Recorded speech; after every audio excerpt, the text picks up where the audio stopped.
அனைவருக்கும் வணக்கம்.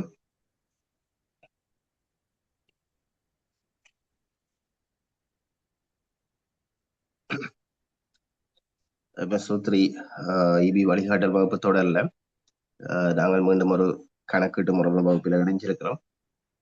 நாங்கள் நேற்றைய தினம் 2வது கையீட்டில 4 வரை பார்த்திருக்கிறோம். என்ன 4வது வினா வரை பார்த்திருக்கிறோம். 5வது வினாவை பாருங்க. 5வது வருடாந்த மதிப்பீட்டில் செலவின மதிப்பீட்டு அலகுகள் யாவை என்று கேட்கப்பட்டிருக்கு.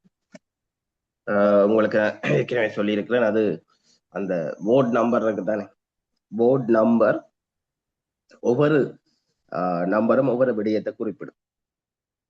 சரிதானே? சரி, அதை நாங்கள் ஒவ்வொன்றாக பார்ப்போம்.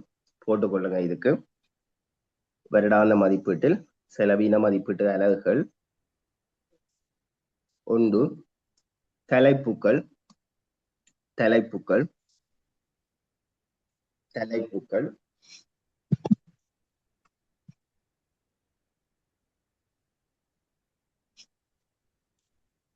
தலைப்புக்கள்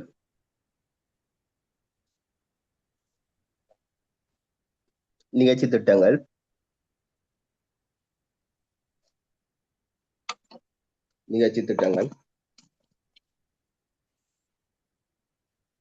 முதலாவது தலைப்புக்கள், அடுத்தது நிகழ்ச்சி திட்டங்கள்,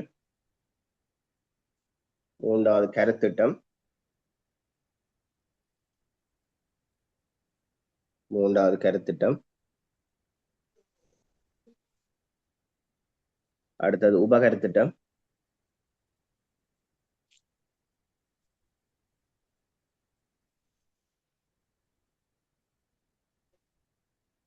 அடுத்தது உபகருத்திட்டம்,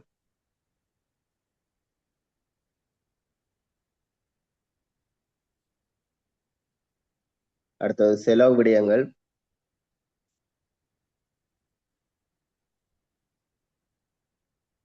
அடுத்தது செலவு விடயங்கள்,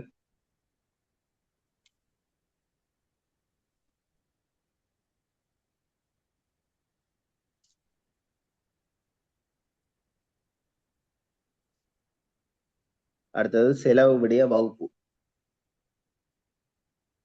செலவு விடய வகுப்பு,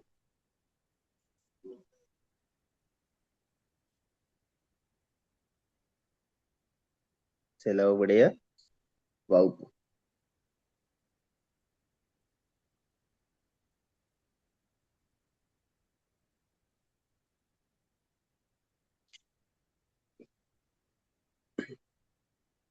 சரி, இதுல நாங்கள் ஒன்றாக பார்ப்போம். தலைப்புக்கள் என்று போடுங்க. தலைப்புக்கள்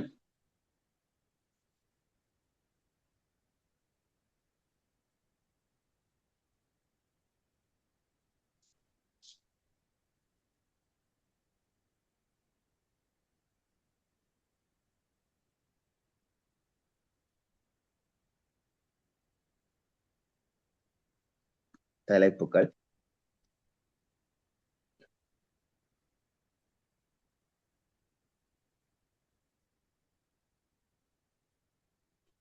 இந்த வேர்ட் லெஜர் செய்தாக்களுக்கு தெரியும், வேர்ட் லெஜர் சப்ஜெக்ட் செய்தாக்களுக்கு தெரியும்.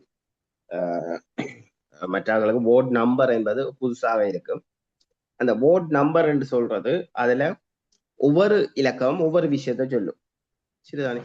இப்ப இதுல தலைப்புகள் என்று போடுங்க. தலைப்புகள் அல்லது செலவின தலைப்புன்னு சொல்லப்படும். தலைப்புகள் செலவின தலைப்பு ரெண்டு மூன்று தான், அல்லது ஹெட் என்று சொல்லப்படும்.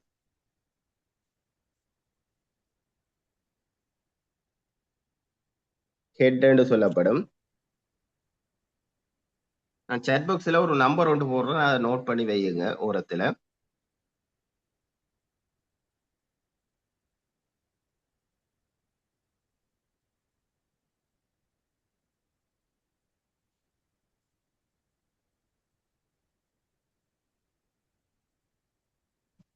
பாருங்க சாட் பாக்ஸ்ல.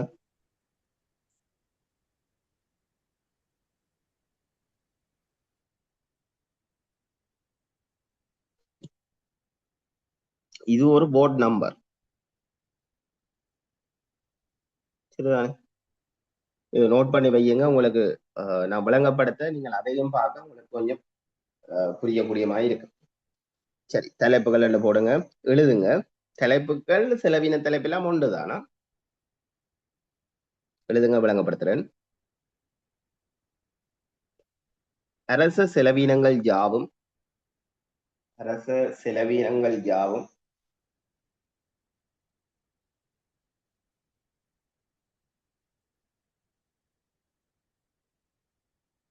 அரச செலவினங்கள் யாவும்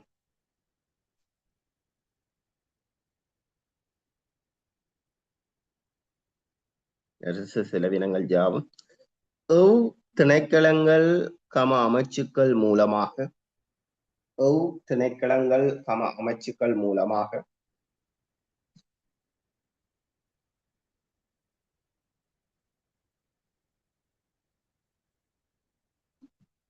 அரச செலவினங்கள் யாவும்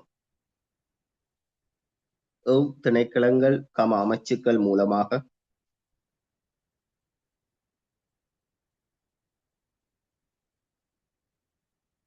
திணைக்களங்கள் அமைச்சுக்கள் மூலமாக மேற்கொள்ளப்படுகின்றன என்பதை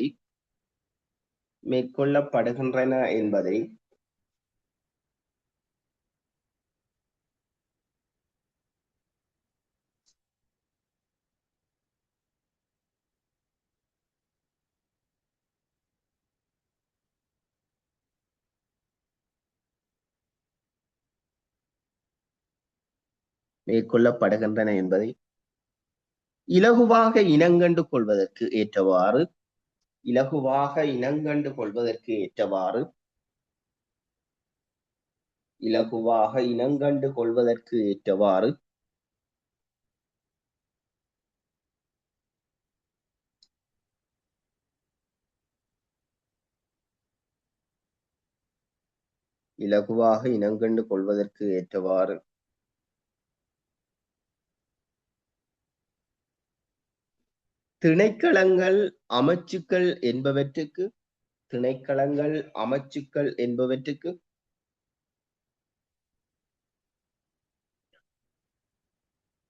திணைக்களங்கள் அமைச்சுக்கள்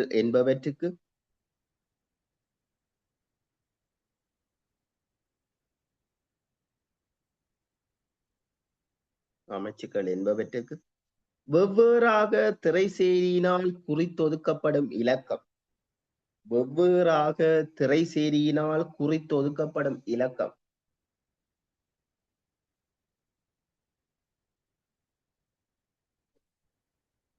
வெவ்வேறாக திரைசேரியினால் குறித்தொதுக்கப்படும் இலக்கம் செலவின தலைப்பாகும்.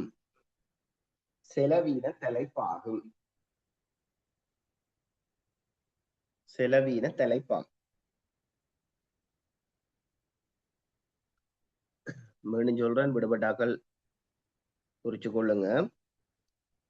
அரச செலவீனங்கள் யாவும் திணைக்களங்கள் அமைச்சுக்கள் மூலமாக மேற்கொள்ளப்படுகின்றன என்பதை இலகுவாக இனங்கண்டு கொள்வதற்கு ஏற்றவாறு திணைக்களங்கள் அமைச்சுக்கள் என்பவற்றுக்கு வெவ்வேறாக திரைசீனால் குறித்தொதுக்கப்படும் இலக்கம் செலவின தலைப்பாகும்.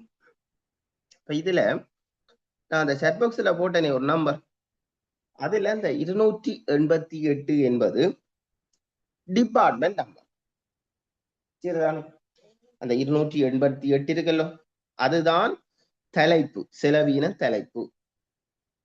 இலக்கிய பொறுத்தவரையில நிறைய டிபார்ட்மெண்ட் இருக்கு, நிறைய மினிஸ்ட்ரி இருக்கு.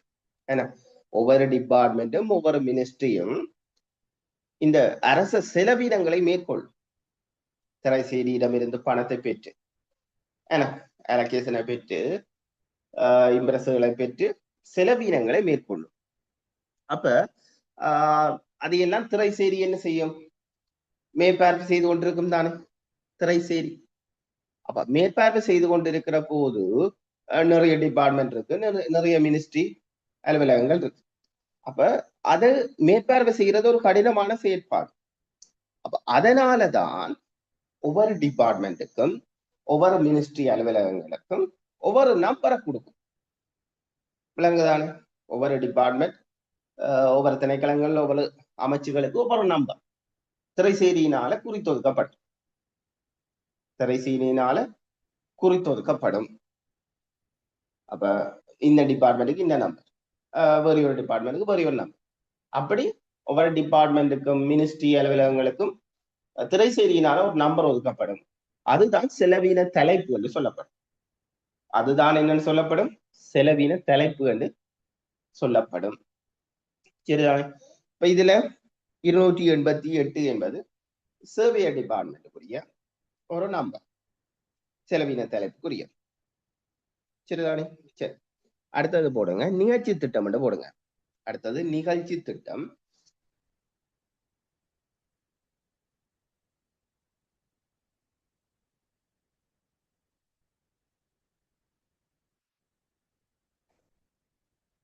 அடுத்தது நிகழ்ச்சி திட்டம்.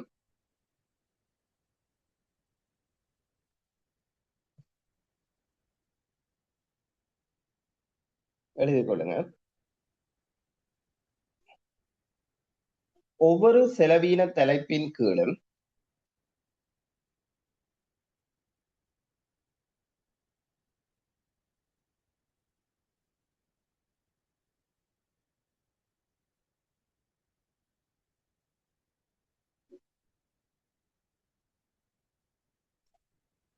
ஒவ்வொரு செலவின தலைப்பின் கீழும்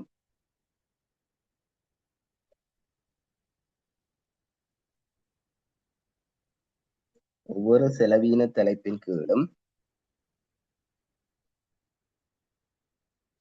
அச்செலவு தலைப்புக்குரிய திணைக்களங்களினது அச்செலவு தலைப்பிற்குரிய திணைக்களங்களினது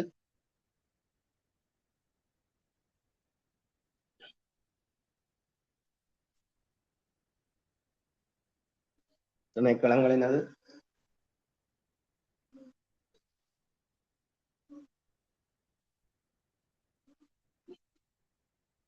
செயற்பாடுகளுக்கு அமைவாக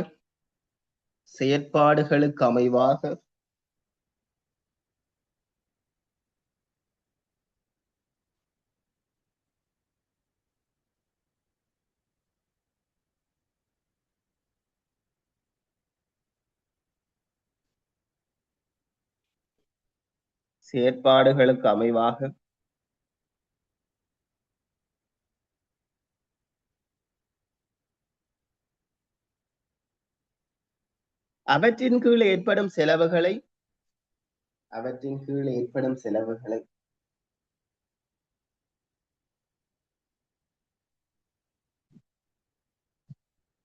அவற்றின் கீழ் ஏற்படும் செலவுகளை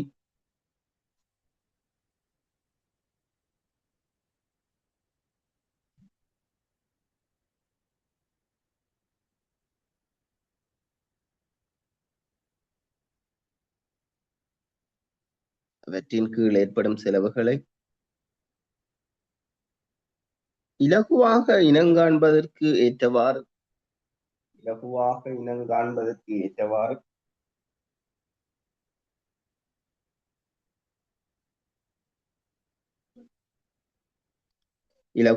இனங்காண்பதற்கு ஏற்றவாறு குறித்தொதுக்கப்படும் இலக்கம் இதுவாகும்.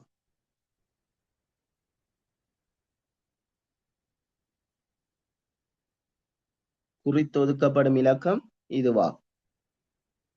திருப்பி சொல்றேன் பாருங்க. ஒவ்வொரு செலவு தலைப்பின் கீழும் அச்செலவு தலைப்புக்குரிய திணைக்களங்களினது செயற்பாடுகளுக்கு அமைவாக அவற்றின் கீழ் ஏற்படும் செலவுகளை இலகுவாக இனங்காண்பதற்கு ஏற்றவாறு குறித்தொதுக்கப்படுகின்ற இலக்கம் நிகழ்ச்சி திட்டம் என்று சொல்லப்படும். சரிதானே? இப்ப பாத்தீங்கன்னா நிகழ்ச்சி திட்டம் ஒன்று இலக்கம் குறிக்கிறது தொழில் ரீதியான செயற்பாடுகள். 2 என்றால் அபிவிருத்தி செயற்பாடுகள். இதுதான் இந்த நான் சாட் பாக்ஸ்ல போட்ட நம்பரை பாருங்க, 288 அது 2 போடப்பட்டிருக்கு.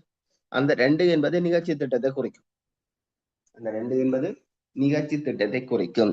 அப்ப 2 என்றா அபிவிருத்தி செயற்பாடுகள், அதாவது அந்த திணைக்களத்தினால மேற்கொள்ளப்படுகின்ற செலவுகளை இலகுவா இனங்காண்றதுக்கு விளங்குதானே? அப்ப உண்டு என்றால் அது தொழில் ரீதியான செயற்பாடு. ரெண்டு என்றால் அது அபிவிருத்தி செயற்பாடு. ரெண்டு என்றால் அது அபிவிருத்தி செயற்பாடு. ரெண்டு என்றால் அது அபிவிருத்தி செயற்பாடு.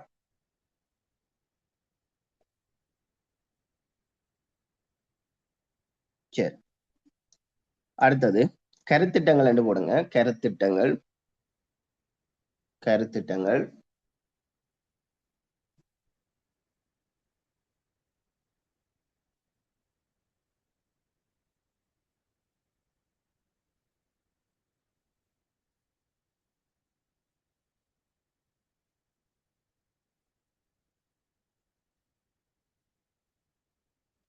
கருத்திட்டங்கள்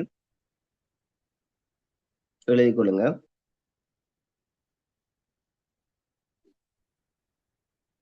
ஒவ்வொரு நிகழ்ச்சி திட்டத்தின் கீழும் இடம்பெறும் கருத்திட்டங்கள் என்ற பொருள் எழுதுங்க.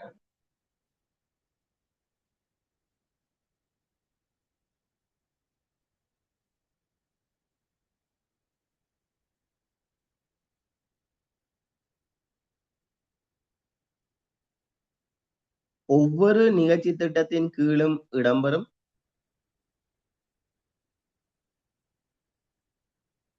ஒவ்வொரு நிகழ்ச்சி திட்டத்தின் கீழும் இடம்பெறும்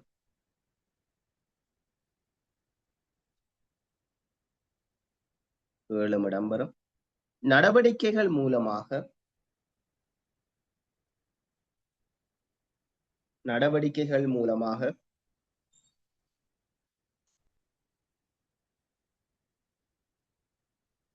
நடவடிக்கைகள் மூலமாக ஏற்படும் செலவுகளை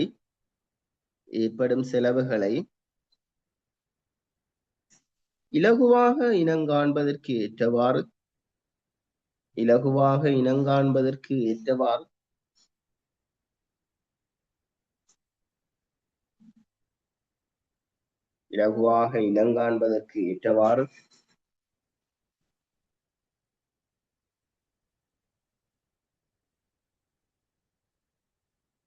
வகுக்கப்படும் இலக்கம் கருத்திட்டமாகும்.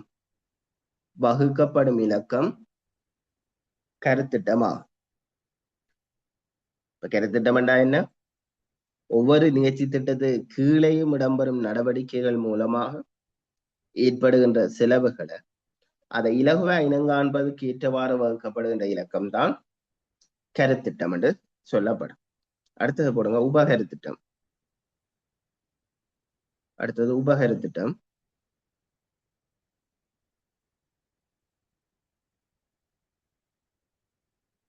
உபகருத்திட்டம் எழுதிக் கொள்ளுங்க. கருத்திட்டங்கள் அவை மேற்கொள்ளப்படுகின்ற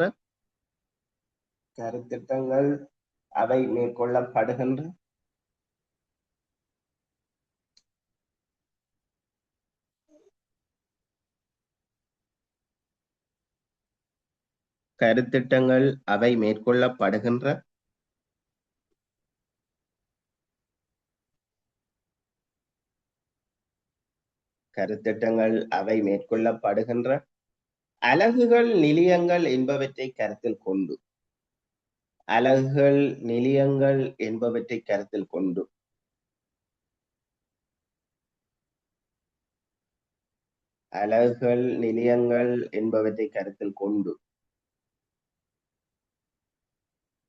வகுக்கப்படுபவை ஆகும்.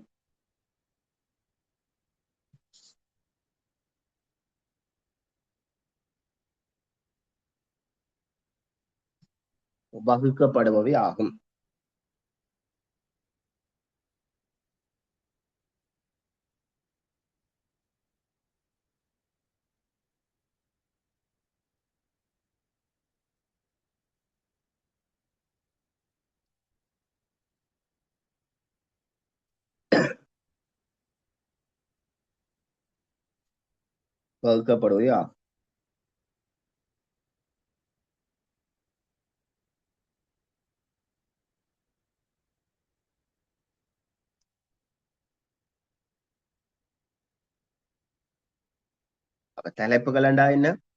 ஒவ்வொரு டிபார்ட்மெண்ட்டுக்கும் ஒவ்வொரு மினிஸ்ட்ரி அலுவலகங்களுக்கும் திரைசீரியினால குறித்தொதுக்கப்படுகின்ற ஒரு இலக்கம் தான் செலவின தலைப்பு அல்லது தலைப்புகள் என்று சொல்லப்படும்.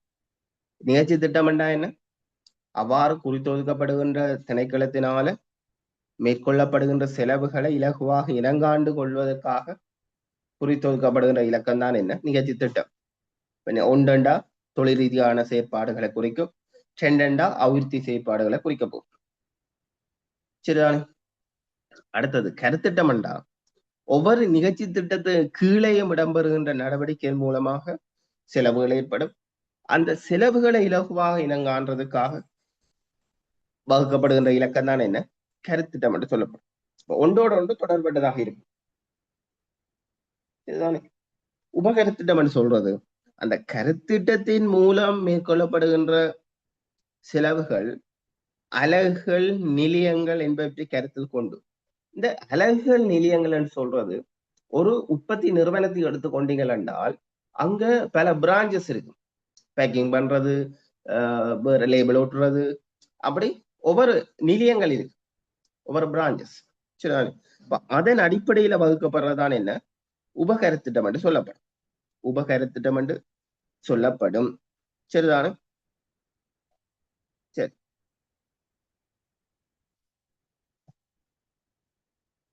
இதுல கேட்கப்பட்ட கேள்வி வருடாந்த மதிப்பீட்டு செலவின மதிப்பீட்டு அலகுகள். அடுத்த கேள்வியை பாருங்க. நாங்கள் ஏற்கனவே ஒரு நிதியம் பார்த்து நாங்கள் எதிர்பாராத செலவு நிதியம். சரிதானே? அதே போல இன்னொரு நிதியம் இருக்கு, விசேட நியதி சட்ட நிதியம் என்ற ஒரு நிதியம் இருக்கு. அடுத்த கேள்வியை பாருங்க. விசேட நியதி சட்ட நிதியம் சில நேரம் சிறு உறுப்பு சொல்லி வரலாம். சரிதானே? இங்க கேட்கப்பட்ட கேள்வி விசேட நியதி சட்ட நிதியம் என்றால் என்ன?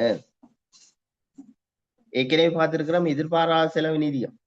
அது எதிர்பாராத ஏதாவது அவசரமான தேவைப்பாடு அல்ல எதிர்பாராத செலவினங்களுக்காக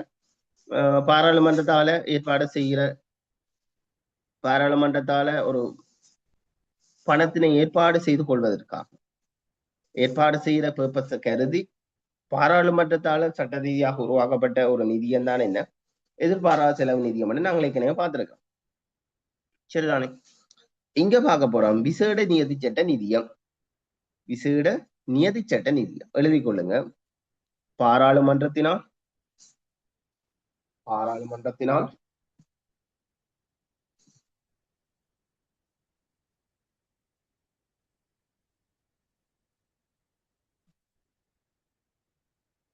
பாராளுமன்றத்தினால் பாராளுமன்றத்தினால் சட்டமாக்கப்பட்ட நியதி சட்டங்களின் பிரகாரம் பாராளுமன்றத்தினால் சட்டமாக்கப்பட்ட நியதி சட்டங்களின் பிரகாரம் பாராளுமன்றத்தினால் சட்டமாக்கப்பட்ட நியதி சட்டங்களின் பிரகாரம்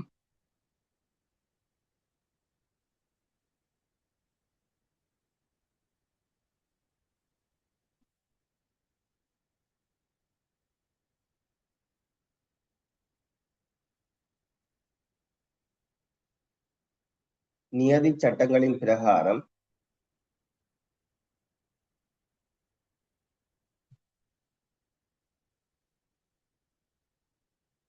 உருவாக்கப்பட்ட விசேட நிதியங்கள் உருவாக்கப்பட்ட விசேட நிதியங்கள்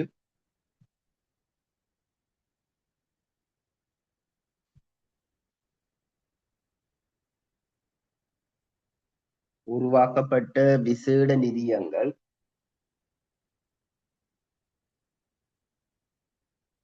உருவாக்கப்பட்ட விசேட நிதியங்கள் விசேட நியதி சட்ட நிதியங்கள் எனப்படும். விசேட நியதி சட்ட நிதியங்கள் எனப்படும்.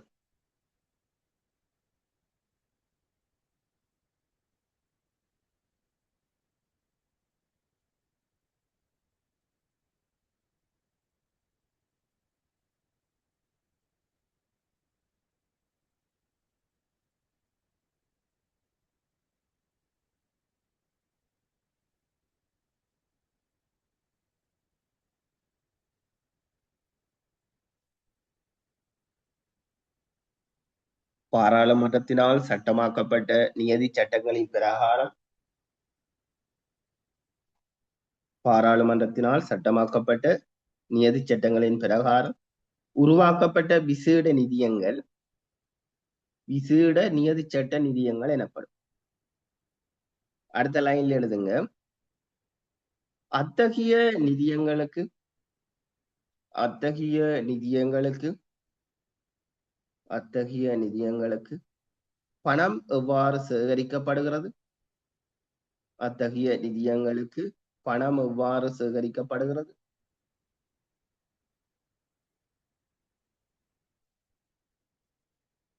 பணம் எவ்வாறு சேகரிக்கப்படுகிறது என்பதையும், அத்தகைய நிதியங்களிலிருந்து எவ்வாறு நிதி செலவிட வேண்டும் என்பதையும், அத்தகைய நிதியங்களிலிருந்து எவ்வாறு பணம் செலவிட வேண்டும் என்பதையும்,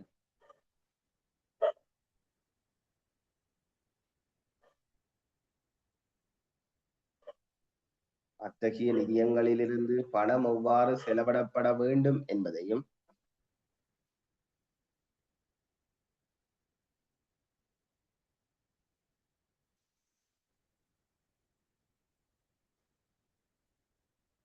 செலவிடப்பட வேண்டும் என்பதையும்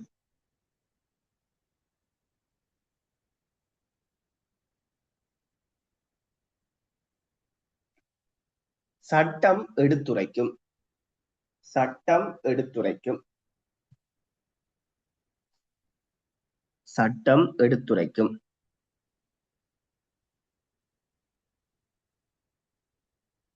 சட்டம் எடுத்துரைக்கும்.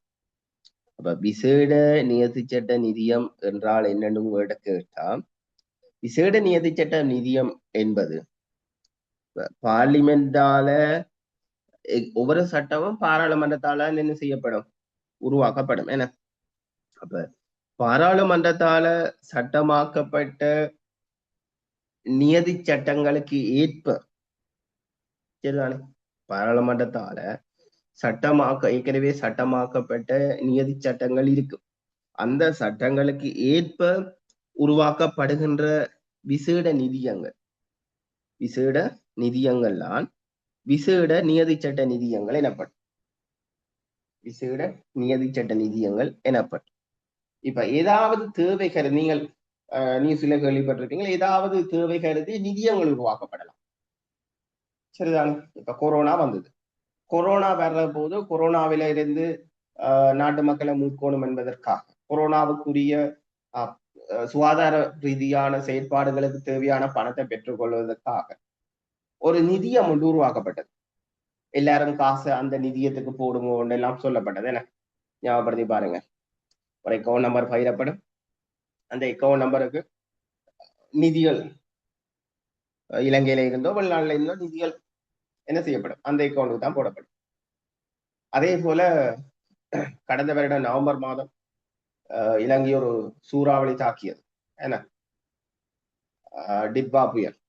அதன் போது கூட பணத்தை வைப்பிலடி சொல்லி ஒரு நிதியம் ஒன்று உருவாக்கப்பட்டு, அக்கௌண்ட் நம்பர் ஒன்று உருவாக்கப்பட்டு, அந்த அக்கௌண்ட் நம்பருக்கு காசை போட்டு சொல்லி அரசினால கோரிக்கை விடப்பட்டது. அப்ப நிதியமண்டா என்னென்று விளங்குது தானே? இப்படி ஒவ்வொரு செயற்பாடுகளும் நிதியங்கள் விசேட நிதியங்கள் உருவாக்கப்படலாம். அந்த விசேட நிதியங்கள் உருவாக்கப்படுறது எப்படி என்றால், ஏற்கனவே பாராளுமன்றத்தில் இருக்கிற நியதி சட்டங்களை பின்பற்றி அதன் பிரகாரம் உருவாக்கப்பட்டதாக இருக்க வேண்டும். அதன் பிரகாரம் உருவாக்கப்பட்டதாக இருக்க வேணும். சரிதானே? அதான் விசேட நியதி சட்ட நிதியம். அதுதான் விசேட நியதி சட்ட நிதியம்.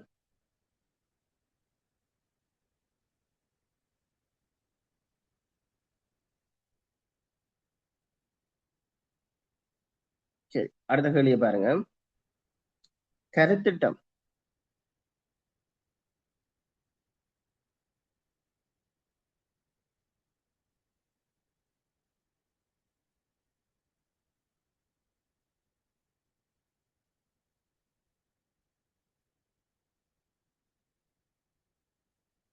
அடுத்த கேள்வியை பாருங்க.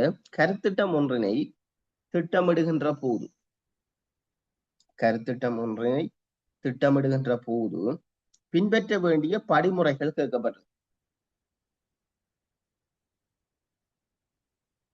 தலைப்புகள், நிகழ்ச்சி திட்டங்கள், அதற்கு பிறகு தலைப்புகளை கேட்டென்று சொல்லுவோம். நிகழ்ச்சி திட்டங்களை புரோகிராம் சொல்லுவோம். கருத்திட்டத்தை ப்ரொஜெக்ட் சொல்லுவோம். உபகருத்திட்டத்தை சப் ப்ரொஜெக்ட் சொல்லுவோம். அப்ப இங்க கருத்திட்டம் ஒன்றினை திட்டமிடுகின்ற போது பின்பற்ற வேண்டிய படிமுறைகள் யாவைகள் கேட்கப்பட்டது. இது சில இபி எக்ஸாமில கேட்கப்பட்ட ஒரு வினா. சரிதானே? அப்ப இந்த போர்டு நம்பர் இருக்குதான ஒரு செயற்பாடு, ஒரு செலவீனம் தொடர்பாக ஒரு செயற்பாடை தான் அது ஒவ்வொரு நம்பரா பிரிச்சு பிரிச்சு சொல்லப்படும்.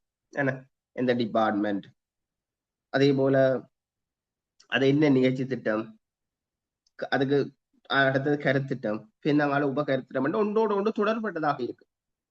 இங்க கேட்கப்பட்டது ஒரு கருத்திட்டம் ஒன்றின திட்டமிடுகின்ற போது, பிளான் பண்ணுகின்ற போது என்ன படிமுறையை நீங்கள் பின்பற்றுவீங்கள். சரிதானே?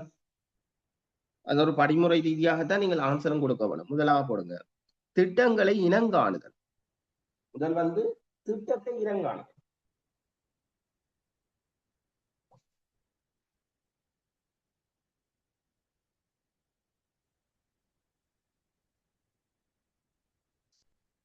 முதல் திட்டத்தை இனங்காணுதல். இரண்டாவது திட்டத்தின் பூர்வாங்க மதிப்பீடு.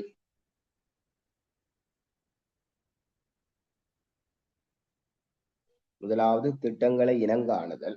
முதல் என்ன திட்டமிட்டதும் இனங்காணும். இரண்டாவது திட்டத்தின் பூர்வாங்க மதிப்பீடு.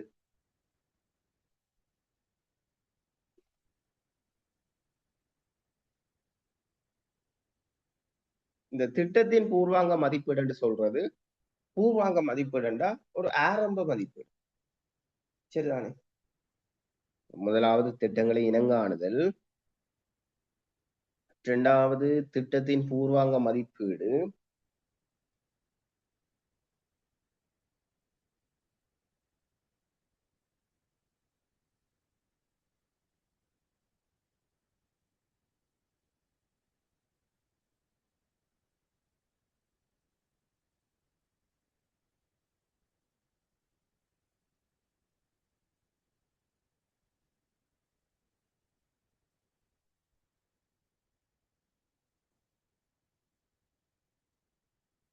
திட்டத்தின் பூர்வாங்க மதிப்பீடு.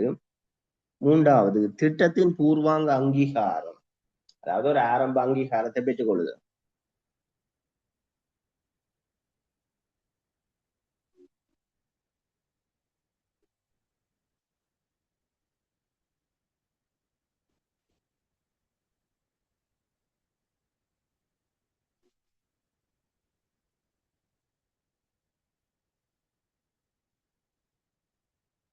திட்டத்தின் பூர்வாங்க அங்கீகாரம். அடுத்தது போடுங்க, திட்ட மதிப்பீடு தயாரித்தல்.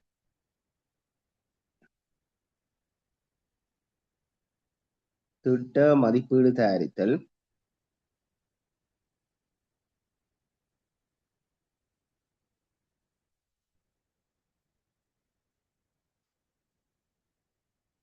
அடுத்தது முழுமையான மதிப்பீடு. ஓடர எழுதுங்க, விளங்கப்படுத்துறேன்.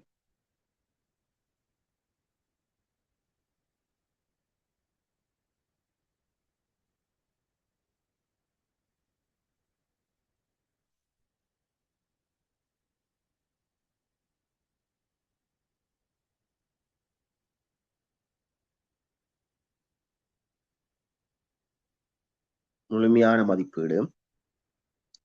அடுத்தது இறுதி அங்கீகாரம்.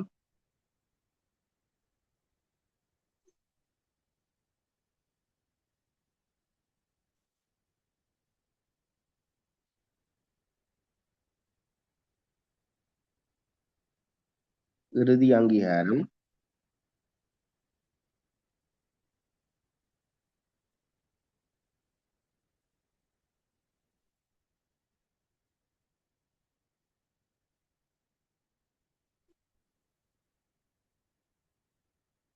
அடுத்தது பொது முதலீட்டு நிகழ்ச்சி திட்டத்தில் சேர்த்தல். பொது முதலீட்டு நிகழ்ச்சி திட்டத்தில் சேர்த்தல்.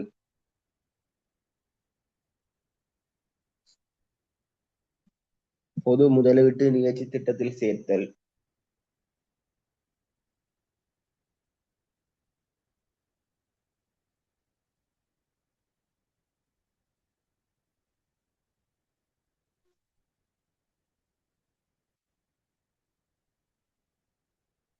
அடுத்தது வரவு செலவு திட்டத்தில் சேர்த்தல்.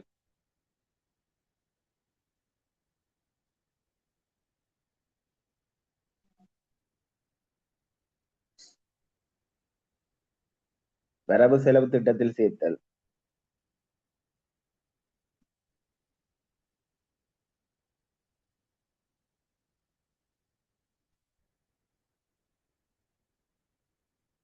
அடுத்தது செயற்படுத்தல். செயற்படுத்தல். அடுத்தது மதிப்பீடு செய்தல்.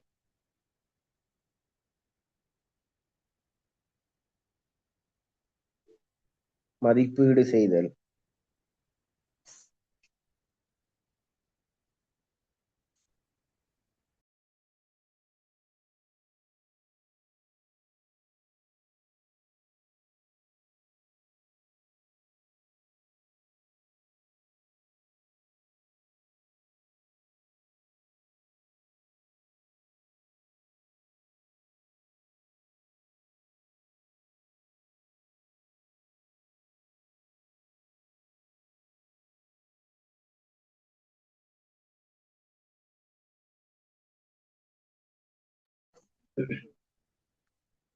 செயற்படுத்தல்.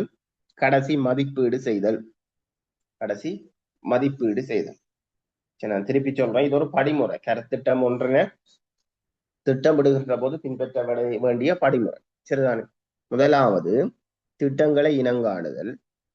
முதலாவது திட்டங்களை இனங்காணுதல். இரண்டாவது திட்டத்தின் பூர்வாங்க மதிப்பீடு.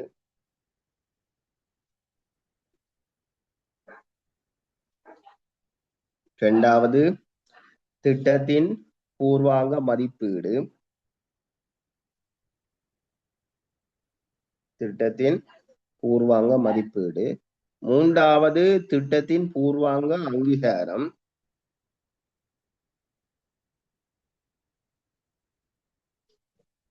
மூன்றாவது திட்டத்தின் பூர்வாங்க அங்கீகாரம்.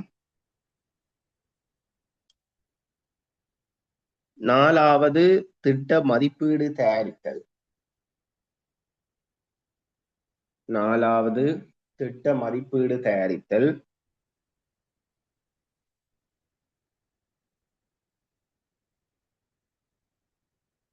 அஞ்சாவது முழுமையான மதிப்பீடு. அடுத்தது இறுதி அங்கீகாரம். அடுத்தது பொது முதலீட்டு நிகழ்ச்சி திட்டத்தில் சேர்த்தல். பொது முதலீட்டு நிகழ்ச்சி திட்டத்தில் சேர்த்தல். அடுத்தது வரவு செலவு திட்டத்தில் சேர்த்தல். வரவு செலவு திட்டத்தில் சேர்த்தல். வரவு செலவு திட்டத்தில் சேர்த்தல். அடுத்தது செயற்படுத்தல். அடுத்தது செயற்படுத்தல்.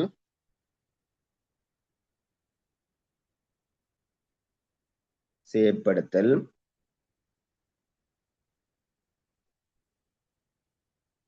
அடுத்தது மதிப்பீடு செய்தல்.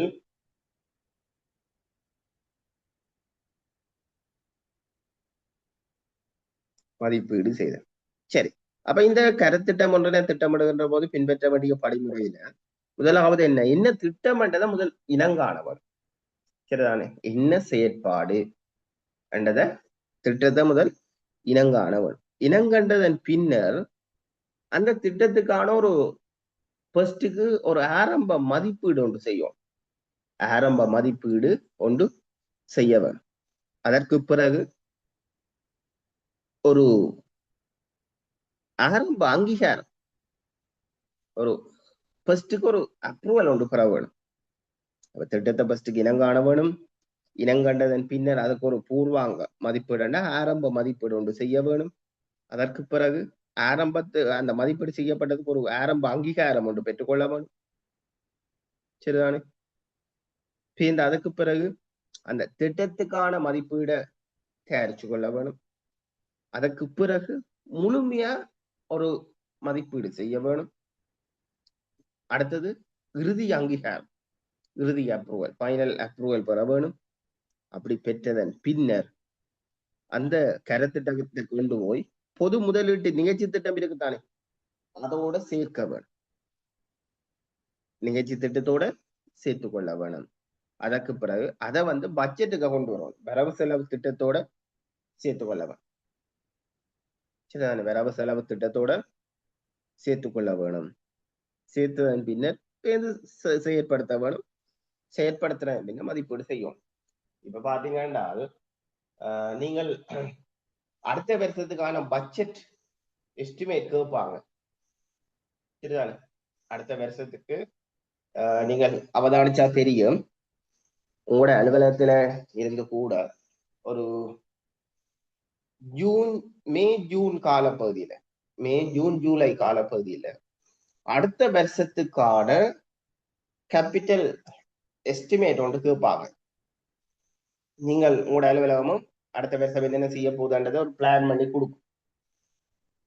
என்ன, அந்த வெஹிக்கிளுக்கு ரிப்பேர் செய்யணும், இந்த வெஹிக்கிள் ரிப்பேர் செய்யணும், அந்த பில்டிங் ரிப்பேர் செய்யணும், அந்த டாய்லெட் பில்டிங் ரிப்பேர் செய்யணும். அப்படி கேபிட்டல் எக்ஸ்பெண்டிச்சர் தொடர்பாக ஒரு அடுத்த வருஷத்துக்கான பட்ஜெட்ல பட்ஜெட் எஸ்டிமேட் ஒன்று கேட்பாங்க. ஒவ்வொரு அலுவலகம் அனுப்பும், அதை செய்து ப்ரிப்பேர் பண்ணி அனுப்பும். அனுப்பின உடனே அந்த அலுவலகத்தின் ஹெட் ஆஃபீஸ் என்ன செய்யும்னா அதை ஃபைனல் பண்ணி என்ன செய்யும், பட்ஜெட்டோட சேர்க்கிறதுக்கு அனுப்பி கொள்ளும்.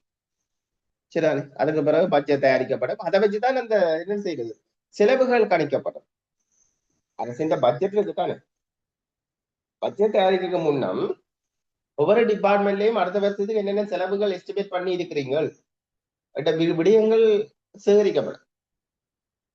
சேகரிக்கப்பட்டுதான் பட்ஜெட் தயாரிக்கப்படும். சரிதானே, அப்ப ஒரு கருத்திட்டம் ஒன்றுன்னு திட்டமிடுகின்ற போது பின்பற்ற வேண்டிய நடைமுறை, ஃபர்ஸ்டுக்கு திட்டத்தை இனம் காண வேணும். அதற்கு பிறகு திட்டத்துக்கான ஒரு ஆரம்ப மதிப்பீடு செய்ய வேணும்.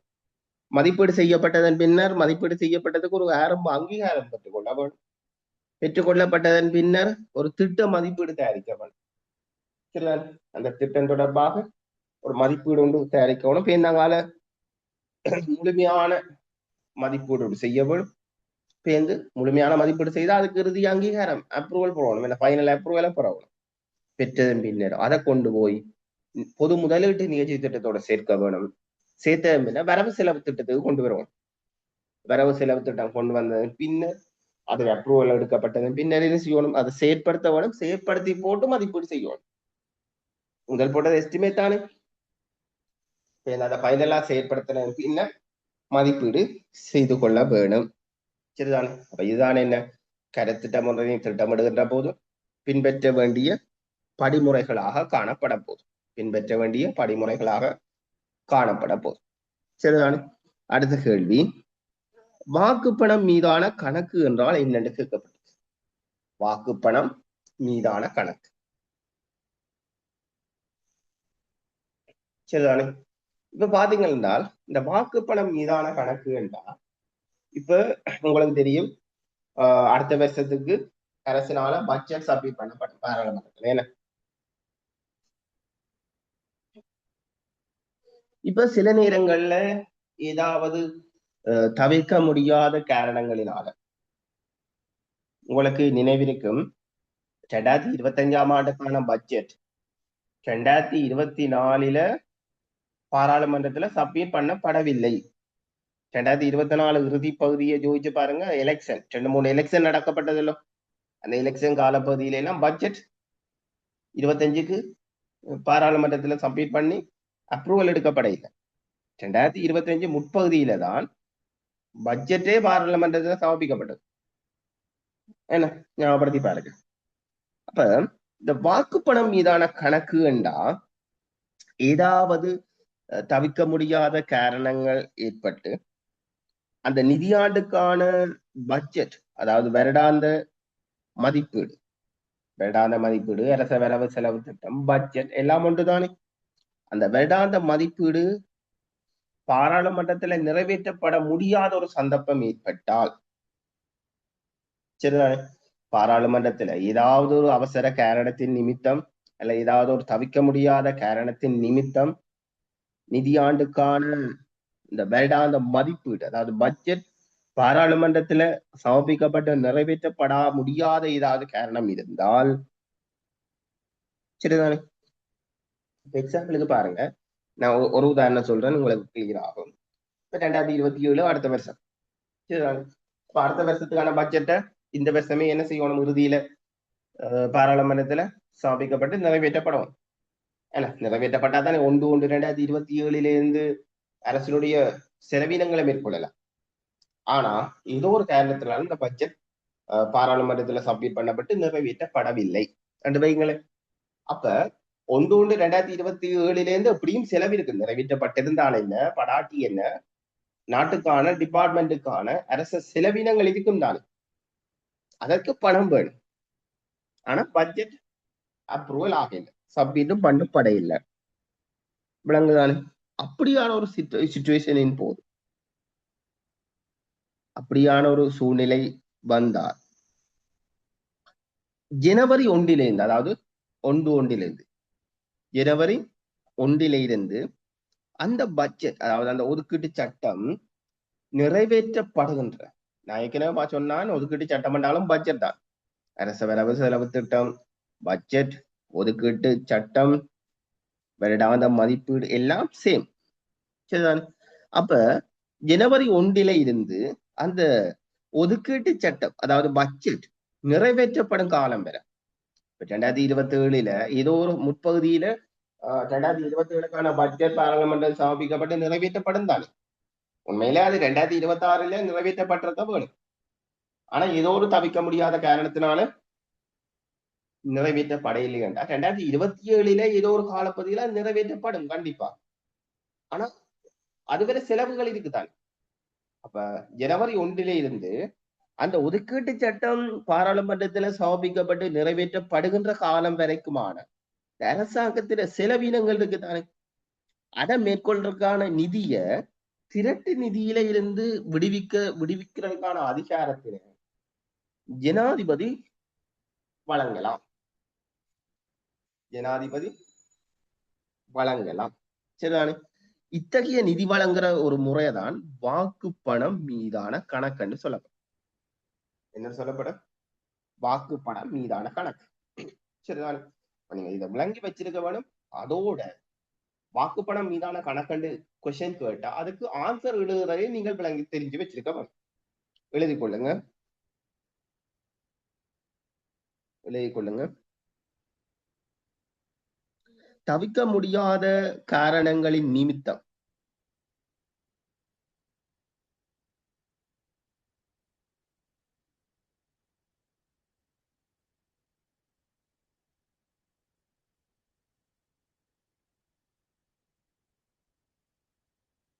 தவிர்க்க முடியாத காரணங்களின் நிமித்தம்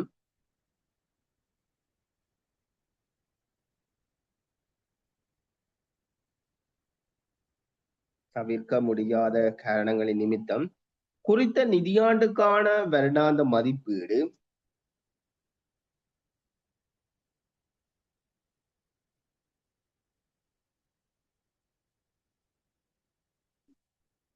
குறித்த நிதியாண்டுக்கான வருடாந்த மதிப்பீடு குறித்த நிதியாண்டுக்கான வருடாந்த மதிப்பீடு பாராளுமன்றத்தில் நிறைவேற்றப்பட முடியாத சந்தர்ப்பத்தில் பாராளுமன்றத்தில் நிறைவேற்றப்பட முடியாத சந்தர்ப்பத்தில்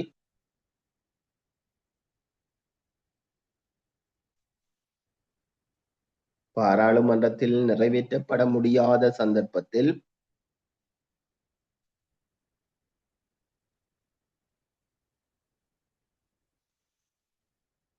சந்தர்ப்பத்தில் அந்நிதியாண்டின் ஜனவரி 1 தொடக்கம்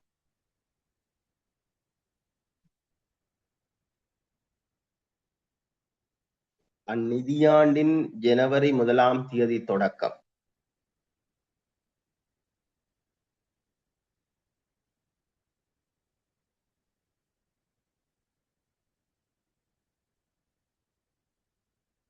அந்நிதியாண்டின் ஜனவரி 1 தொடக்கம் அந்நிதியாண்டின் ஜனவரி 1 தொடக்கம் ஒதுக்கீட்டு சட்டம் நிறைவேற்றப்படும் காலம் வரைக்கான ஒதுக்கீட்டு சட்டம் நிறைவேற்றப்படும் காலம் வரைக்கான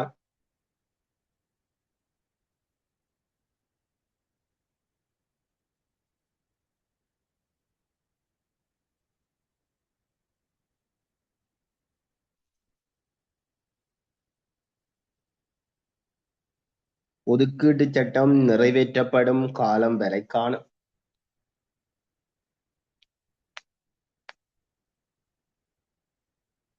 ஒதுக்கீட்டு சட்டம் நிறைவேற்றப்படும் காலம் வரைக்கான அரசாங்கத்தின் செலவீனங்களை மேற்கொள்வதற்கு அரசாங்கத்தின் செலவீனங்களை மேற்கொள்வதற்கு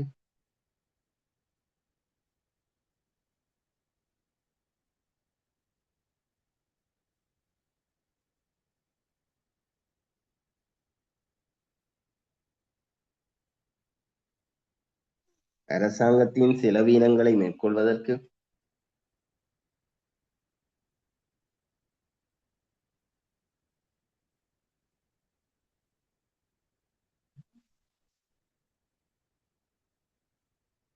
செலவீனங்களை மேற்கொள்வதற்கு தேவையான நிதியினை திரட்டு நிதியிலிருந்து தேவையான நிதியினை திரட்டு நிதியிலிருந்து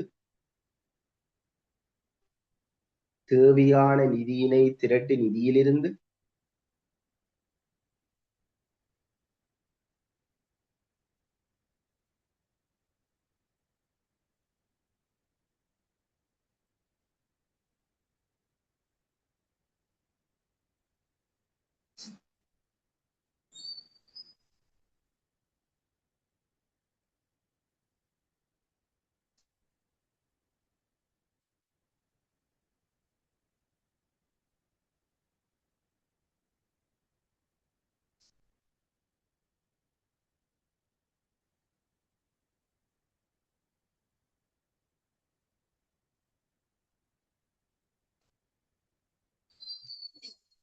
தேவையான நிதியினை திரட்டு நிதியிலிருந்து விடுவிப்பதற்கான அதிகாரத்தினை விடுவிப்பதற்கான அதிகாரத்தினை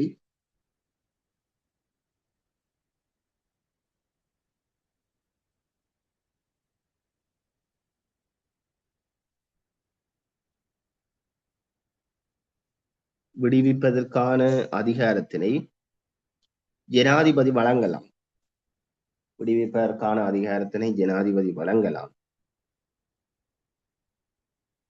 ஜனாதிபதி வழங்கலாம் இத்தகைய நிதி வழங்கும் முறையே